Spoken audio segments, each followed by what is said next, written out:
Udah bisa ini udah bisa udah ya. Baik, untuk pertemuan ketika ini saya akan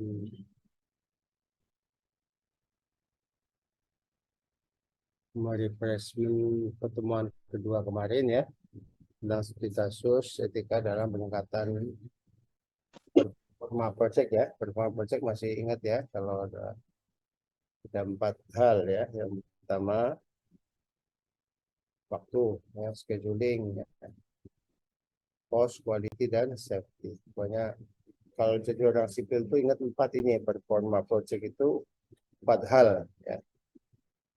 Pemimpin yang reformatif ya harus bisa menguasai uh, pengembangan dari performa project ini lebih baik ke depan. Yang kedua, pentingnya etika dalam industri konstruksi di Indonesia. Di kasus manajemen informasi ini kita di pertemuan ketiga ini ingin menekankan pada bahwa kita memberikan informasi ataupun analisis ya yang sesuai dengan etika profesi atau etika profesi ya. Jadi ini intinya temuan ketiga ini. Baik, yang seperti yang sudah kita kemarin ya ada catur karsa ya, sudah saya sampaikan ya, yang nanti kita ini Sabta Dharma 7 tuntas kepelaku akan menyampaikan yang poin ketiga ini ya, hanya menyatakan pendapat yang dapat dipertanggungjawabkan. Jadi inti yang akan disampaikan di kuliah sekarang ini adalah bagaimana pendapat atau analisis ya yang disampaikan, baik informasi ya yang informasi yang disampaikan itu dapat dipertanggungjawabkan. Ya, itu yang intinya. Jadi penggunaan informasi yang kredibel untuk melakukan analisis untuk mempertanggungjawabkan pendapat atau analisis itu kalimatnya seperti itu. Tapi intinya adalah hanya menyatakan pendapat yang dapat dipertanggungjawabkan. Jadi sebagai orang engineer tidak sembarang menyampaikan pendapat atau gagasan atau hasil analisis ya, harus bisa dipertanggungjawabkan, itu intinya. Oke.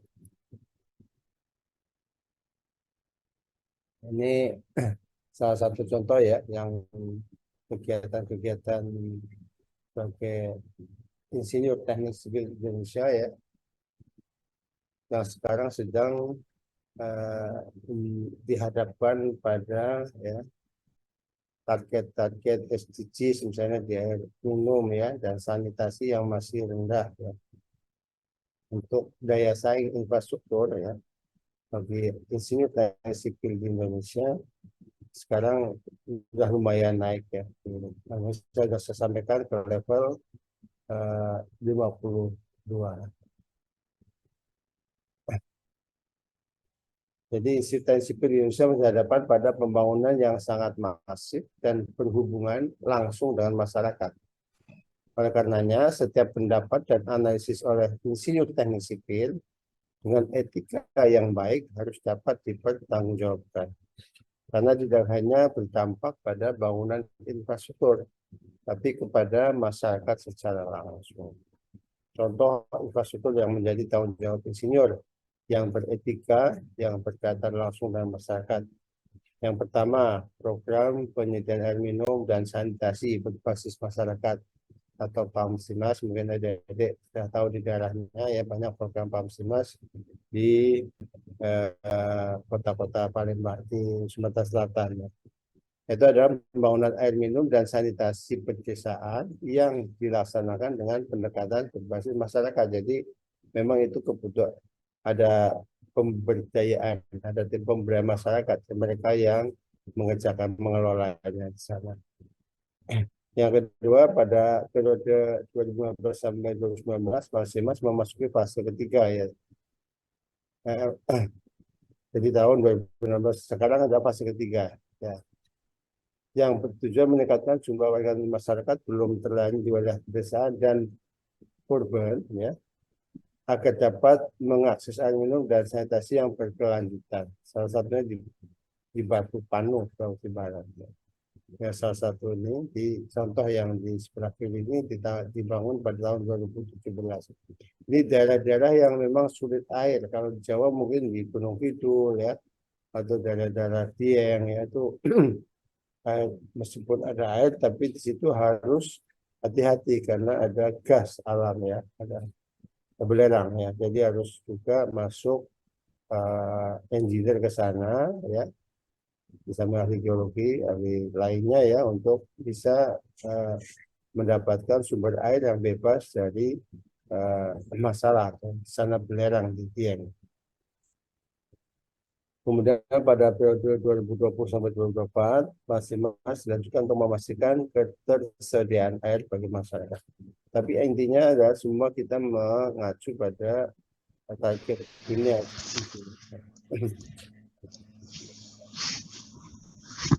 Ini salah satu lagi kegiatan kotaku ya.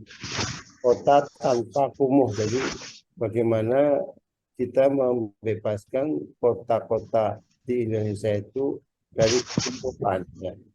Ini pekerjaan yang tidak mudah ya. Ini berbagai kegiatan sudah dilakukan dari beberapa tahun yang lalu ya, puluhan tahun yang lalu kita masih belum memberikan suatu hasil yang mengembirakan. Tapi kita tetap ini salah satu contoh kota tanpa kumuh, kotaku ya, di Sukabumi, Jawa Barat. Ini ada program USP, loan dan SP. Kotaku adalah satu dari sejumlah upaya strategis Direktorat Jenderal Cipta Karya Kementerian PUPR untuk mempercepat penanganan permukiman kumuh ya, di Indonesia ya, yang dan mendukung gerakan 100-100 yaitu 100% pencapaian air bersih, artinya masyarakat sudah menggunakan air bersih langsung dari sumber PDAM atau yang lainnya dengan pipaan langsung ke rumah-rumah. 0 adalah ini kumuh, target kumuh 0 ya. Gitu. Yaitu 100% akses universal air minum, 0% kumuh, dan 1% akses sanitasi layak. Jadi sanitasinya juga layak 100%. Kotaku merupakan bagian dari program padat karya perlu diteruskan sebagai bentuk partisipasi masyarakat dalam perencanaan, pembangunan, dan pengelolaan kawasan permukiman pada skala lingkungan dan antar desa. Ini memang perlu diperdayakan. Ini yang pemerintah pusat lakukan sebagian besar di kota-kota ya. Nah, di pedesaan gimana? Inilah perlu adanya kreativitas dari pemerintah daerah untuk mendorong masyarakat dilibatkan dalam contoh kegiatan padat karya ini, yaitu perencanaannya, pembangunan, dan pengelolaan kawasan permukiman dilakukan oleh masyarakat, yang melibatkan masyarakat. Kemudian program Kotaku dalam pelaksanaannya menggunakan platform kolaborasi antara pemerintah pusat, pemerintah provinsi, kabupaten kota, masyarakat, dan stakeholder lainnya, dengan memposisikan masyarakat dan pemerintah kabupaten kota sebagai pelaku utama. Jadi memang kabupaten kota itulah menjadi pelakunya. Stakeholder lainnya ya bisa swasta ya, bisa LSM, bisa kelompok komunitas dan sebagainya. Ini untuk perumahan ya. Jadi ternyata kita masih juga permasalahan rumah ini masih sangat pelik ya, karena sekarang masih ada backlog. Jadi sehingga kekurangan rumah ya, masyarakat yang tidak punya rumah ya, yang tidak menempati rumah dengan layak itu ada 12 juta loh. Ini jadi problem yang sangat serius di Indonesia, meskipun telah dicanangkan ya dengan program 1 juta rumah, ternyata tidak cukup 1 juta setahun. Karena apa? Karena kebutuhan rumah baru, pengantin baru, dan sebagainya itu kurang lebih 700 sampai 800 ribu per tahun. Artinya kalau kita menyediakan rumah 1 juta, ya akhirnya backlog tadi tidak akan entah sampai kapan bisa selesai. Perlu adanya terobosan yaitu dengan kolaborasi. Ya, makanya muncul sekarang program-program subsidi, ya, diperbanyak program subsidi. Bagaimana swasta mendorong untuk terlibat, ya, pengembang-pengembang swasta ini terlibat dalam percepatan membangun rumah untuk MBR. MBR itu masyarakat berpenghasilan rendah. Belum lagi masalah milenial. Adik-adik semuanya setelah selesai kuliah, kerja, ya, kalau kerjanya sudah mapan pasti bisa nabung, ya. Tapi sebelum itu kan butuh rumah tempat tinggal. Biasanya anak-anak milenial ini juga tidak mau tinggal di pinggiran, itu maunya di pusat-pusat perkotaan. Akhirnya ada kita terobosan dengan namanya pembangunan transit oriented development, yaitu suatu bangunan tempat tinggal, apartemen atau tsunami yang berada di pusat kota dan terintegrasi dengan sarana transportasi. Kalau di Palembang sangat sangat memungkinkan sekali, ya, di Jagabaring misalnya, atau di sepanjang jalan rel kereta api itu, LRT itu. Jadi di pusat kota, kalau Jagabaring terlalu jauh, mungkin di pusat kotanya, ya, kalau ada lahan kosong di situ bisa dibangun apartemen untuk generasi milenial, ya, mungkin dengan ada pola subsidi juga supaya bisa sewa dengan murah, ya. Kalau nggak beli juga sewa dengan rumah. Biasanya untuk generasi milenial itu atau yang masih baru bekerja, ya, masih bujang gitu, ya, masih penting butuh tempat tinggal, untuk apartemen atau studio, ya, dengan sewa. Kalau di sewa normalnya kan sekitar 2,5 juta per bulan. Kalau diberikan subsidi untuk MBR bisa lebih murah, paling 1 juta, 1,5 juta. Masih terjangkau untuk para milenial yang baru saja, yang baru, ya, menginjak kerja. Karena mereka biasanya sudah ingin memisah dari, apalagi sudah menikah, biasanya ingin tinggal sendiri, tidak serumah dengan orang tua. Ini salah satu contoh terobosan desain, ya, rumah Risa namanya. Itu rumah Isa sederhana sehat. Ini tipe-tipe 36, ya, untuk keluarga pemula, ya. Kalau anaknya 2, ya, kalau sudah anaknya banyak ya nggak cukup, ya. Tapi biasanya meskipun rumahnya tipe 36, tanahnya cukup luas, tergantung dari daerah masing-masing biasanya. Ya, kalau di Palembang tanah yang masih banyak bisa saja lebih luas, itu bisa dikembangkan seandainya memang ekonominya semakin meningkat. Ini contoh rumah desa pada pembangunan pasca bencana gempa bumi di Lombok, NTB.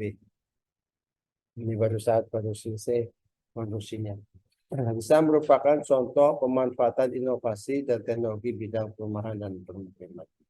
Teknologi ini sebelumnya telah diaplikasikan oleh Kementerian terkait di sejumlah lokasi di Lombok dan daerah lainnya. Bangunan-bangunan tersebut tidak mengalami kerusakan meski gempa yang terjadi beberapa kali di Lombok cukup kuat guncangannya. Ini didesain untuk tahan gempa minimal 8 skala Richter. Teknologi bisa menggunakan sistem modular sehingga mudah dipasang dan lebih cepat penyelesaiannya dibandingkan konstruksi rumah konvensional. Jadi tinggal di balok itu disambung dari baut, ya, sambungannya dengan baut yang sangat cepat, ya, dan sangat mudah. Setelah itu teknologi ini menghabiskan biaya yang cukup terjangkau untuk masyarakat berpenghasilan rendah, tentunya, ya, mudah dipindahkan karena menggunakan sistem lockdown.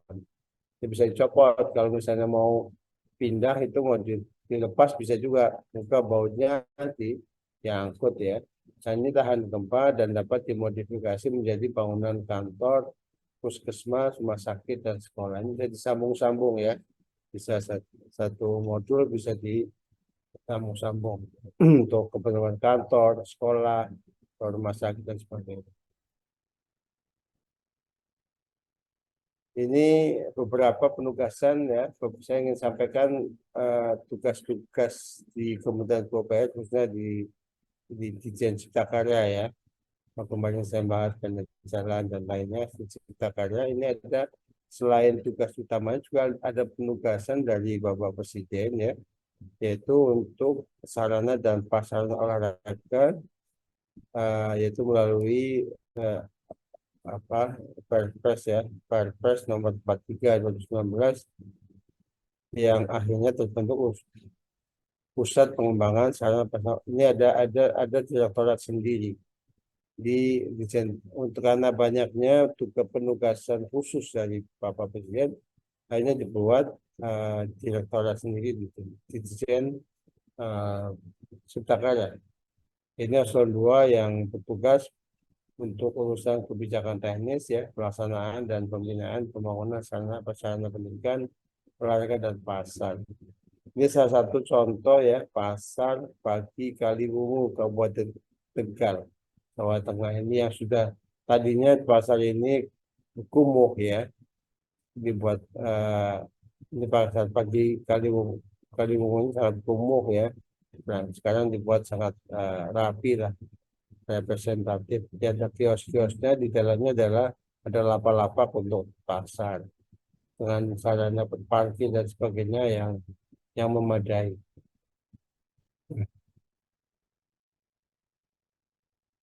Ini salah satu lagi penugasan lainnya adalah pembangunan gedung UIN ya, Mataram, Universitas Islam Negeri Mataram, Nusa Tenggara Barat. Jadi banyak sekali tugas-tugas tambahan dari Pak Presiden pada PUPR. Ini sebenarnya kan tugasnya Kemendiknas ya. Nah, namun karena ini khusus ya, konstruksi dan percepatan diserahkan ke PUPR.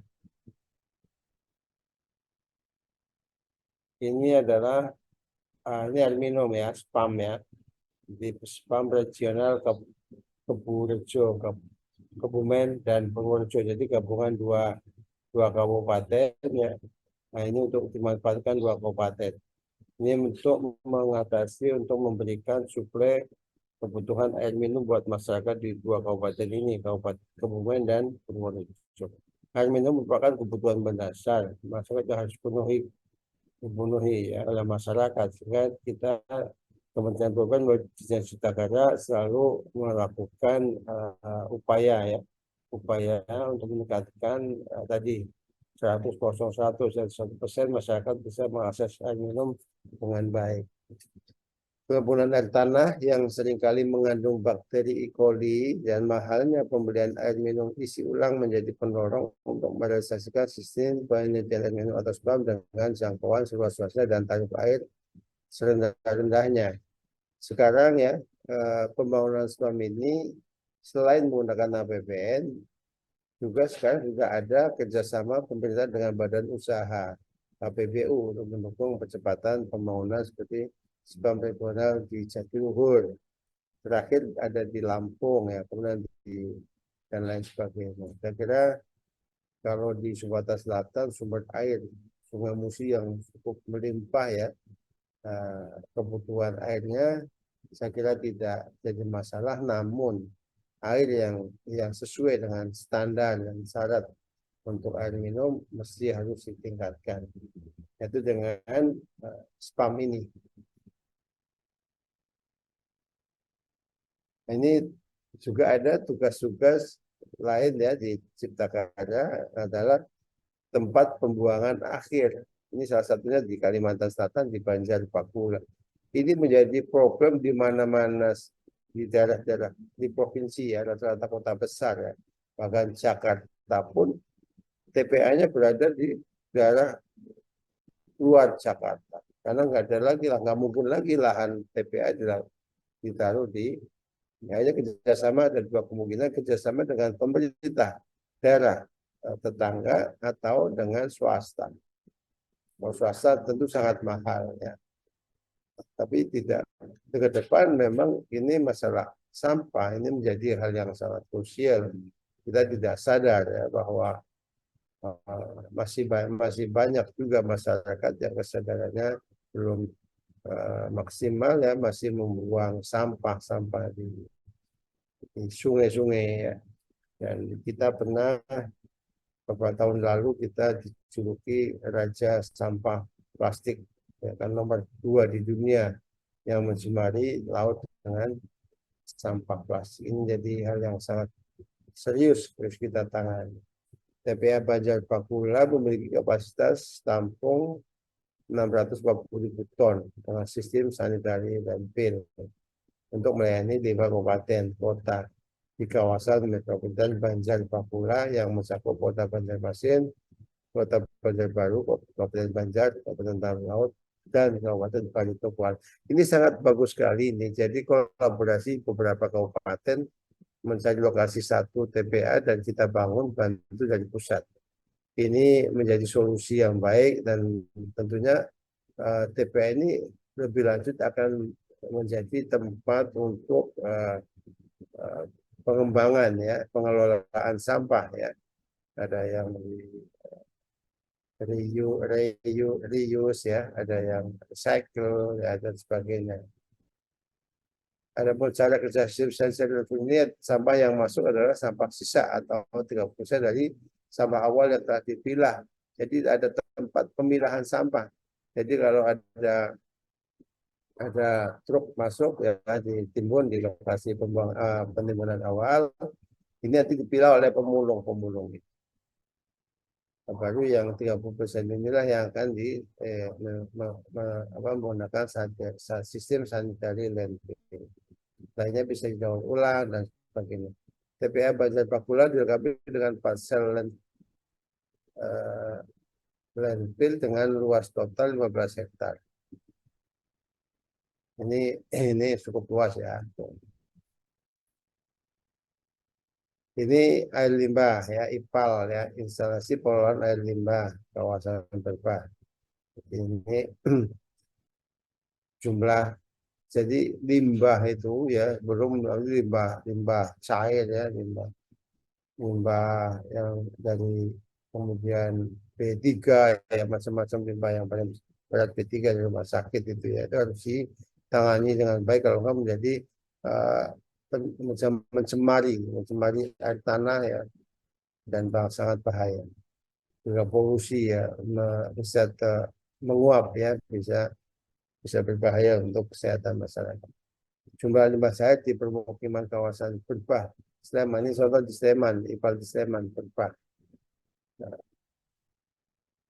semakin meningkat yang menyebabkan bakteri E. coli pun juga semakin tinggi. Ini menyebabkan pencemaran terhadap air bersih. Dengan adanya hal tersebut, penting bagi kita untuk mengetahui cara pengelolaan air limbah agar dapat meminimalisir dampak negatif yang terjadi. IPAL Berbah sempat ditujukan untuk mengendalikan persebaran bakteri coli di permukiman penduduk khususnya di daerah Berbah. Ini ada kapasitasnya 1.000 rumah ya. Melayani 750 rumah ya, dan ini pendatanya data tahun 2021 dan akan ditingkatkan terus. Ini untuk daerah Palembang saya kira juga sudah ada ya bantuan IPAL ini di kota-kota di Sumatera Selatan. Ini juga ada tugas lainnya adalah Sanima, sanitasi berbasis masyarakat, yaitu program untuk menyediakan prasarana air limbah bagi masyarakat daerah kumuh padat perkotaan. Kemudian program Sanima Kabupaten Tegal merupakan bangunan berkelanjutan berbasis pelibatan masyarakat secara utuh. Nah, ini masih mungkin perlunya sanimasi ini ya, sanitasi berbasis masyarakat ini untuk mendorong masyarakat ya bisa melakukan bersama-sama untuk menghilangkan ya atau meminimalisir ya, masih ada, harusnya sudah tidak ada yang BABS ini, buang air besar sembarangan ya, apalagi di di tepi sepanjang sungai itu ya, kalau sering ada. Ini selain banyaknya fasilitas terbangun ya, pemilihan ini kembali ke metode apa tadi ya, untuk mendetik dan aspek hukum konstruksi ya.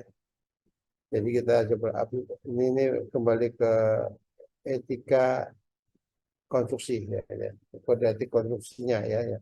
Selain banyaknya infrastruktur yang terbangun, pemilihan metode konstruksi juga sangat penting untuk dilakukan berdasarkan informasi dan lesson learn yang kredibel dan dapat dipertanggungjawabkan agar memastikan pekerjaan berjalan aman selamat. Tadi yang performa project dari sisi safety ya, ya samping quality ya, kualitas. Ini contoh pekisting ya, ya sering saya sampaikan juga ini penting sekali dalam pembangunan itu pemasangan pekisting ini. Dalam kemarin beberapa bulan pertama saya tunjukin bagaimana kalau terjadi kesalahan pemasangan pekisting ini akan fatal. Misalnya balok bisa crack, bisa lendur dan sebagainya akan mengurangi kekuatan. Ini ya, contoh-contoh pemasangan pekisting ya, bagi adik-adik nanti yang yang ambil jurusan bangunan ya, struktur ya, akan banyak menemukan di bangunan-bangunan sekarang untuk bahkan untuk pekisting sekarang sudah berbagai macam ya. Sekarang yang lebih cepat ada cetak dengan baja besi ya, dengan besi bukan dari kayu. Kalau pakai kayu sering akurasinya kurang tepat. Memang mahal dengan mencetak ini ya, cetakan kolom misalnya ya, atau balok ini masih harus banyak untuk mempercepat pekerjaan. Tapi kalau cetakannya sedikit berarti gantian. Ini memperlama faktor apa waktunya menjadi pengaruh ya. Ini juga yang sering saya sampaikan ya untuk apa untuk pekisting ya, sama-sama dibuhul ya, pertemuan antara balok dan kolom ini sering menjadi uh, apa masalah, apalagi jika terjadi bencana gempa bumi misalnya. Kalau pemasangan uh, penulangan di buhul ya, pertemuan antara balok dan kolom tidak benar, ini sering terjadi runtuh bangunan. Kalau bangunan itu high rise atau tingkat tinggi kan sangat bahaya sekali. Jadi selain banyaknya infrastruktur yang terbangun, pemilihan metode konstruksi juga sangat penting untuk dilakukan berdasarkan informasi dan lesson yang kredibel dan dapat dipertanggungjawabkan. Ini saya ingin menunjukkan bahwa sistem ya yang kita terapkan ya, satu kepala kolom untuk modul tengah ini harus bisa dipertanggungjawabkan. Jangan asal kita membuat metode tapi asal-asalan, tidak bisa jika terjadi sesuatu kita akan susah mempertanggungjawabkan. Ini intinya merupakan contoh daripada hal yang simpel masalah pemasangan di kolom ya, di kolom. Untuk sistem dua kepala kolom untuk modul tepi, ini yang di tepi, ini yang di tengah ya, berbeda.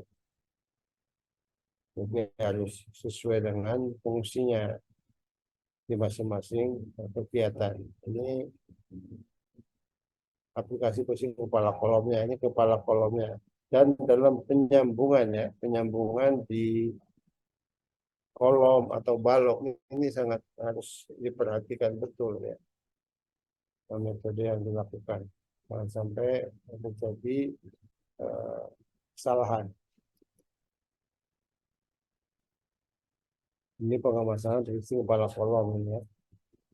Seperti ini contoh-contohnya. Ini kembali ke masalah yang sudah saya sampaikan sebelumnya ya. Untuk etika ini ada apa hubungan antara profesi dan manajemen informasi, etika profesi dan manajemen informasi. Jadi di etika sosial atau publik ya, publik menerima hasil kerja isinya aman ya, dan dapat dipertanggungjawabkan, itu intinya. Sementara untuk etika organisasi bahwa seluruh analisis insinyur organisasi dapat dipertanggungjawabkan karena berdasarkan informasi yang kredibel. Jadi informasinya, datanya semua adalah bisa dipertanggungjawabkan sehingga hasil analisisnya juga bisa dipertanggungjawabkan. Sementara etika profesi bahwa seorang insinyur melakukan analisis berdasarkan informasi yang lengkap eh, apabila tidak untuk dinyatakan dalam hasil analisis. Maksudnya kalau untuk ditampilkan dalam hasil analisis harus ya informasinya itu lengkap, jangan sepotong-sepotong. Referensinya harus cukup. Nah, sementara untuk etika pribadi atas sesama manusia, insinyur secara proaktif mencari informasi yang dibutuhkan melalui cara yang diperbolehkan dan legal, jangan mencari informasi yang mencuri-curi ya, atau ilegal. Ini hubungannya antara manajemen informasi dan etika profesi dari yang makro sampai ke mikro. Sedangkan etika insinyur terhadap kebutuhan informasinya dan sumber yang digunakan ya ini perlu dicermati ya, terutama data ya. Tadi saya katakan data-data informasi ya, kemudian dianalisisnya. Nah, ini sesuai dengan keilmuan ya. Ini semuanya harus bisa dipertanggungjawabkan ya, sampai ke hasil analisisnya. Dalam pertemuan sebelumnya kita sudah menyasar dan menyampaikan bahwa isu profesional memegang tanggung jawab tidak hanya pada pekerjaannya, tapi juga seluruh jiwa yang terdampak dari pekerjaan yang dihasilkan. Jadi analisis seorang insinyur profesional kalau tanpa data dan informasi dari sumber yang kredibel dapat menyebabkan kesalahan yang fatal dan berdampak pada pelanggaran tanggung jawabnya terhadap seluruh jiwa yang terdampak dari pekerjaan yang dihasilkan. Pada suatu saat dulu ya saya sebagai pro ya dalam perencanaan ya suatu kawasan ya di Suramadu itu ada konsultan yang menyelesaikan kerjaannya tapi datanya tidak valid. Waktu itu bahwa saat itu tahunya saya dari lokasi proyek yang akan dianalisis itu waktu itu masih dalam sengketa bahwa tidak boleh atau pemerintah daerah melarang untuk orang masuk dalam mengambil data dan sebagainya. Ternyata dia di akhir tahun bisa menyelesaikan pekerjaannya konsultan itu. Jadi kontraknya selesai, terus dia maparkan, saya tanya datanya dari mana. Ternyata copy paste, jadi tidak valid karena tidak turun ke lapangan. Ini tidak boleh. Akhirnya kita tolak ya, kontraknya kita tolak, jangan kita batalkan dan tidak dibayar. Itu harus seperti itu. Jadi seorang pimpinan proyek juga harus tegas kalau engineer memberikan data atau konsultan memberikan data yang tidak valid tidak harus diterima, apalagi dibayar dengan uang APBN. Jadi kita salah berlipat salah. Pengelolaan data ya, tanpa analisis hanya akan menghasilkan informasi yang tidak menunjukkan lisensi dan kemampuan seorang profesional. Jadi ini dipegang ya kode etik ini ya dalam masalah data ya. Ada juga dalam mengambil skripsi juga mengambil datanya harus yang benar, bisa dipertanggungjawabkan sumbernya dari mana ya. Meskipun itu data-data scanner ya, tetap juga harus ada sumbernya atau bisa dipertanggungjawabkan.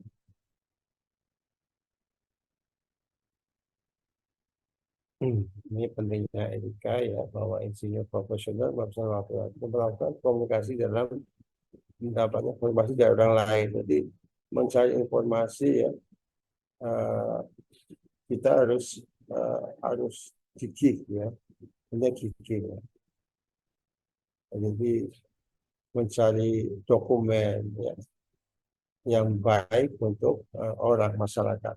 Ini ada contoh model testing dan ini jangan teman-teman itu menganalisis ini.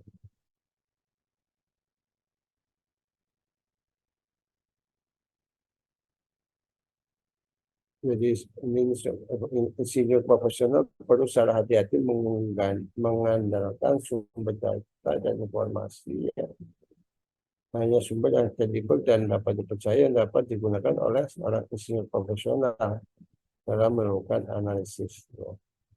Kemudian juga di samping itu kita juga harus tahu standar nasional, ya. Standar, norma, dan prosedur dari lembaga yang terpercaya. Ya, ini harus jelas ya. Kita jurnal-jurnal yang berindeks ya, jadi dokumen kerja perusahaan yang terpercaya. Kalau jadi website berita beritahukan yang percaya, jangan asal dari Google sumbernya tidak bisa dipercaya, harus cross check ya. Jangan asal mengambil sumber. Kemudian bagaimana cara mengelola informasi melalui engineering information management ya, EIM ya. Insinyur selalu bekerja sama dengan tim ya. Memiliki suatu alat untuk memastikan setiap anggota tim bekerja berdasarkan informasi dari single source of truth ya, adalah krusial. Yang kedua, engineering information management ini adalah alat yang dapat bekerja di seluruh tahapan pekerjaan insinyur profesional untuk memastikan keterangan informasi yang reliable bagi seluruh anggota tim yang berisikan insinyur profesional. Ini yang kemarin sudah saya sampaikan ya, dari konsepnya ya, dari kemudian requirement, kemudian DED-nya sampai ke implementasi. Ini semua itu ya, saya katakan tetap berbicara tentang cycle performa project ya. Ada waktu ya, di situ ya, ada cost, quality, dan safety.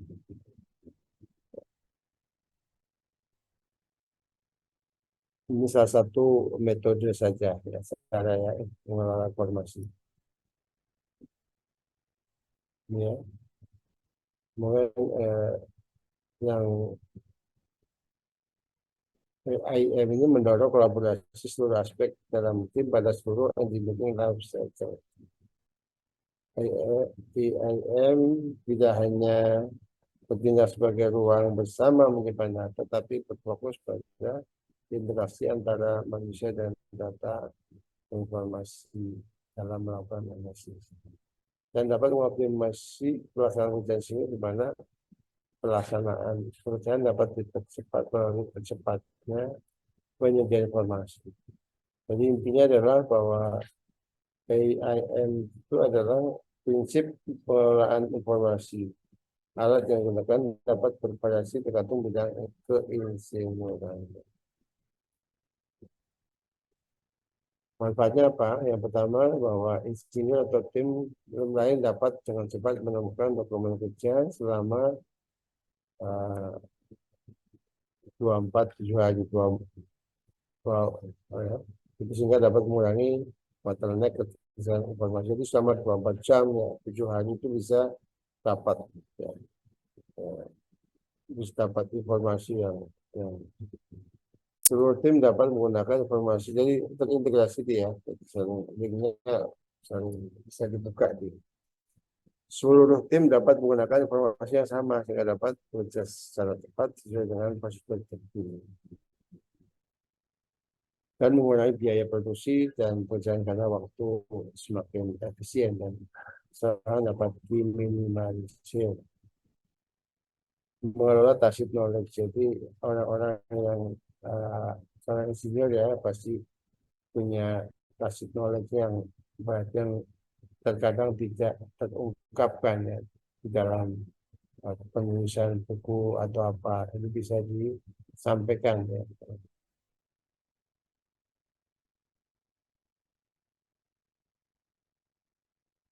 Ini kisah sukses macam informasi ya, di sini dengan ketika yang baik. Misalnya Tokyo Engineering dari Amerika ya, untuk perusahaan penyedia jasa konstruksi, landscape arsitek dan supplier tanah melakukan peningkatan sistem informasi perusahaannya sehingga dapat memberikan keamanan penggunaan data, rasa aman terkait kehilangan data karena alasan apapun, peningkatan produktivitas kerja para insinyur karena penerapan software dan hardware yang baru, serta keberlangsungan bisnis perusahaan melalui peningkatan produktivitas. Jadi anak-anak muda yang kreatif itu di grup di W Engineering setiap Amerika ini. Ini sudah menjadi contoh. Contoh sukses lainnya, penerapan laboratori informasi manajemen sistem atau LIMS pada insinyur pengetesan air di tentara Amerika Serikat. Ini dapat meningkatkan memastikan proses QA, PC, pengetesan, dan mensimplifikasi dan mempercepat pekerjaan dengan bantuan teknologi. Kemudahan pelacakan sampel air ya, banyak ya. Ini salah contoh-contoh saja. Kesimpulannya ya bahwa manajemen informasi ya sangat penting katanya dengan kode etik profesi, kode etik insinyur ya. Ini kita berbicara masalah bagaimana kita mencari data, jenis datanya, informasi, dan bagaimana menganalisis. Ya, jadi harus bisa dipertanggungjawabkan bahwa data dan informasi adalah dasar yang sangat krusial bagi insinyur dalam melakukan analisis. Ketersediaan data dan informasi menentukan kualitas analisis seorang insinyur untuk dapat dipertanggungjawabkan kepada orang lain dan publik. Kemudian manajemen informasi melalui PIM merupakan metode krusial salah satu dalam memastikan ketersediaan dan kehandalan informasi bagi insinyur dalam melakukan analisis keteknikan. Penggunaan informasi yang benar, legal, handal oleh insinyur sangat memerlukan etika profesi seorang insinyur profesional. Karena ketersediaan informasi menjadi tantangan tersendiri dalam analisis keteknikan khususnya di Indonesia. Inilah kesimpulannya ya, jadi ya, kuliah hari ini ya, minggu ini adalah khusus tadi menyangkut masalah bagaimana kita sebagai seorang engineer ya harus bisa memberikan informasi atau analisis yang bisa dipertanggungjawabkan. Tapi jangan asal-asalan. Ya, karena ini menyangkut masalah kredibilitas ya, baik konstruksi maupun insinyur sendiri. Pembangunan infrastruktur ya. Tadi saya sebutkan satu persatu ya, contoh yang tadi saya sampaikan adalah contoh infrastruktur di bidang cipta karya. Itu baik air minum, sanitasi, dan sebagainya tadi ya, dilakukan dengan kode etik profesi yang kuat sebagai insinyur. Dan harus bisa dipertanggungjawabkan. Apalagi kalau kita untuk infrastruktur lain, misalnya seperti sudah saya sampaikan sebelumnya, misalnya bendungan, misalnya membangun bendungan itu yang data-datanya salah atau tidak dipertanggungjawabkan, terjadi jebol ya, akan menjadi bencana yang luar biasa seperti terjadi di Libya ya, jebolnya sebuah bendungan ya bisa ribuan ya orang meninggal dunia. Karena pertama. Jadi sebagai insinyur ya, benar-benar harus memegang kode etik profesi ya, sebagai seorang insinyur profesional. Salah satunya adalah dalam mendesain ya, harus memiliki data informasi dan analisis yang tepat, benar dan kredibel dan dapat dipertanggung jawabkan. Itu yang saya intinya ya. Jadi kuliah kali ini ya, dan cukup selain ini. Kalau langsung saja saya kasih soal ya. Soalnya cuma satu aja ya, seperti yang kemarin yang untuk Sabta Dharma ya. Kalau kemarin kan nomor satu mengutamakan keselamatan kesehatan bagi masyarakat. Sekarang saya coba adik-adik ya mereka ya. Kita telah membahas ya analisis mendalam terhadap penerapan etika profesi dan sipil dalam pendapat analisis yang dapat dipertanggungjawabkan berdasarkan informasi yang kredibel tadi ya. Pilih salah satu tuntutan sikap dan perilaku insinyur lainnya untuk dianalisis. Seperti halnya manajemen informasi yang dilakukan hari ini. Silakan adik-adik bisa membuat ya secara luas ya tentang topik nomor 3 ini. Itu hanya menyatakan pendapat yang dapat dipertanggungjawabkan. Jadi banyak contoh ya, referensinya banyak ya. Silakan adik-adik mempunyai pemikiran, saya ingin tahu kreativitas adik-adik ya dalam menangkap ya sinyal sebagai insinyur profesional ya, hanya menyatakan pendapat yang dapat dipertanggungjawabkan. Terima kasih, itu adik-adik ya. Saya tidak bisa nemanin karena saya ada kegiatan lain. Silakan, selamat kerjakan tugas ya. Dan ini silakan nanti bisa disampaikan sebelum Jumat, tentunya jam 12, setengah 12 ya. 12 atau jam 12 lah. Paling lama ya. Tolong dibuat sebaik mungkin untuk bisa menyampaikan nilai yang sebaik-baiknya. Terima kasih. Mohon maaf. Assalamualaikum warahmatullahi wabarakatuh.